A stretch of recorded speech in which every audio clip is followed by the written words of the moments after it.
السلام علیکم ورحمۃ اللہ وبرکاتہ۔ یہ بھائی نے پوسٹ بھیجی ہے جی، نیند نہ آنے کا نبوی علاج، کہتے ہیں جی اس کی تحقیق کرتے اس میں خالد بن مخزومی رضی اللہ عنہ کے حوالے سے مرفوع روایت لکھی ہے کہ انہوں نے نیند نہ آنے کی شکایت کی تو اللہ کے رسول نے پھر یہ ایک نسخہ بتایا کہ اذا آویت الی فراشی کا فقل اللہم رب السماوات السبع وما اذلت ورب الارضین وما اکلت ورب الشیاطین۔ یہ ساری لمبی دعا جو ہے یہ پوسٹ میں آپ کو نظر آ رہی ہے جی، کہ اس کے پڑھنے کا یہ کہا، لیکن محترم بھائی یہ روایت ثابت نہیں ہے جی، اس کی تحقیق یہی ہے، یہ ثابت نہیں ہے۔ امام ترمذی رحمۃ اللہ علیہ یہ روایت درج کرنے کے بعد اس پر ان الفاظ کے ساتھ کلام فرماتے ہیں جی، لکھتے ہیں کہ ھذا حدیث لیس اسنادہ بالقوی، ساتھ ہی آگے جو ہے راوی پر جرح بھی کر دی ہے کہ اس حدیث کی سند قوی نہیں ہے۔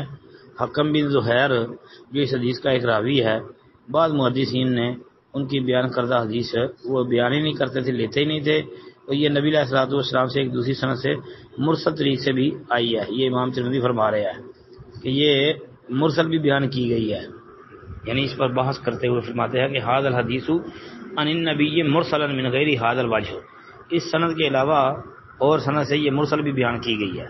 مطلب یہ ہے کہ یہ موصول بیان کی گئی ہے تب بھی ثابت نہیں ہے، کیونکہ اس میں حکم بن زہیر یہ متروک الحدیث راوی جی، امام یحییٰ بن معین وغیرہ نے اس کے اوپر جرح کی ہے، تقریب التہذیب وغیرہ دیکھیں،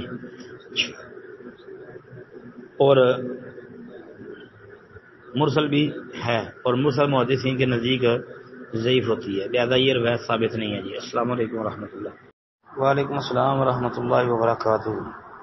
لکھتے ہیں جی کہ ایسی کوئی بات ثابت ہے کہ ہر بال کے نیچے جنابت ہے، لہذا غسل جنابت میں ہر بال کی جڑ تک پانی پہنچانا لازم ہے؟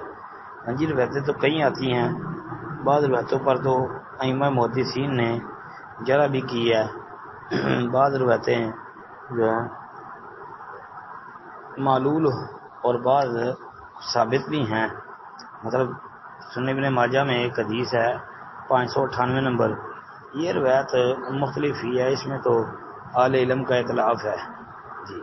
ایک تو یہ ہے کہ اس میں شیخ البانی رحمۃ اللہ علیہ نے عتبہ بن ابی حکیم کے وجہ سے اس پر کلام کیا ہے۔ عتبہ بن ابی حکیم جو ہے اس کے متعلق یہ جرح و تعدیل کی کتابوں میں لکھا ہے کہ صدوق یخطئ کثیر، کہ ہے سچا تھا لیکن غلطیاں زیادہ کرتا تھا، اس کی وجہ سے شیخ البانی رحمۃ اللہ علیہ نے اس روایت کے اوپر کلام کیا ہے، جو ان کی مفصل ابو داؤد ہے نا، ضعیف ابو داؤد، وہ دیکھ لیں۔ اچھا، تو بعض نے اس روایت کو حسن بھی کہا ہے۔ باقی یہ یاد رکھیں کہ جو بصیری نے کہا ہے نا کہ طلحہ بن نافع کا ابو ایوب انصاری سے سماع نہیں ہے، اور یہ بات محل نظر ہے، دیکھیں نا یہاں ابن ماجہ والی سند طلحہ بن نافع حدثنی ابو ایوب جی، صیغت حدیث یہاں موجود ہے، یہ تو سماع ظاہر ہے یہاں پر، اور بھی کئی جگہوں پر سماع اس طرح موجود ہے۔